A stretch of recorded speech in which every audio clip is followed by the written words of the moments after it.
Olá, seja bem-vindo ao Audiobook da Morgan. A leitura de hoje é a continuação do capítulo 42 do livro Leviatã.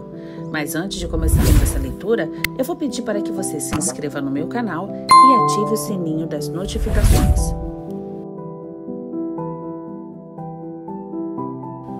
Continuação. Outro ponto de sua missão é ensinar a todas as nações, como se vê em Mateus 28:19 e Marcos 16:15.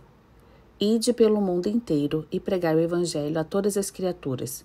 Portanto, ensinar e pregar são a mesma coisa, porque quem proclama a vinda de um rei precisa ao mesmo tempo dar e conhecer, porque direito ele vem, se prender que os homens se lhe submetam, como São Paulo fez com os judeus de Tessalônica, quando durante 3 sábados argumentou com eles sobre as Escrituras, manifestando e alegando que Cristo teve necessariamente que sofrer e ressurgir de entre os mortos, e que este Jesus é o Cristo. Mas ensinar, com base no Antigo Testamento, que Jesus era o Cristo e que ressurgiu de entre os mortos, não é o mesmo que dizer que os homens têm obrigação, depois de tê-lo acreditado, de obedecer ao que lhes dizem, contra as leis e as ordens de seus soberanos, mas apenas que agirão sabiamente os que esperarem a vinda futura de Cristo, com paciência e fé, e conservando sua obediência aos magistrados atuais.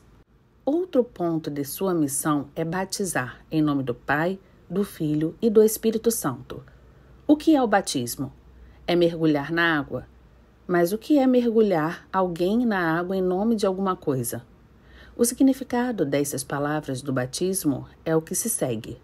Aquele que é batizado é mergulhado ou lavado como sinal de sua transformação num novo homem e num súdito leal daquele Deus cuja pessoa era representada nos tempos antigos por Moisés e os sumos sacerdotes, quando reinava sobre os judeus, e de Jesus Cristo, seu Filho, Deus e homem, que nos redimiu em sua humana natureza, representará a pessoa de seu Pai, em seu reino eterno após a ressurreição, e como sinal de aceitação à doutrina dos apóstolos, os quais, ajudados pelo Espírito do Pai e do Filho, foram designados como guias para nos levar até esse reino, pelo único e seguro caminho para lá.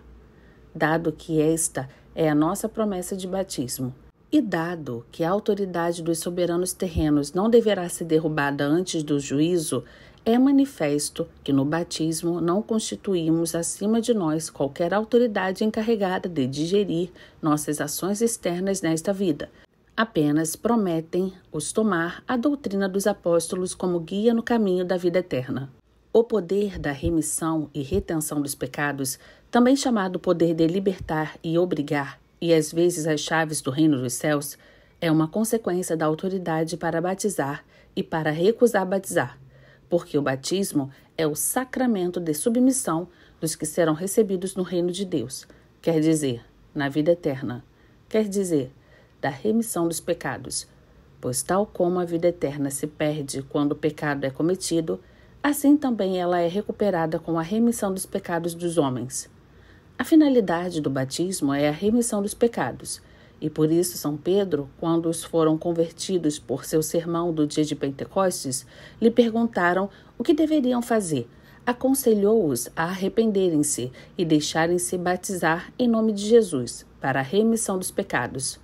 Portanto, dado que batizar é declarar a recepção dos homens no reino de Deus e recusar dar o batismo é declarar a sua exclusão, segue-se que o poder de declará-los expulsos ou admitidos nele foi dado aos mesmos apóstolos e a seus substitutos e sucessores.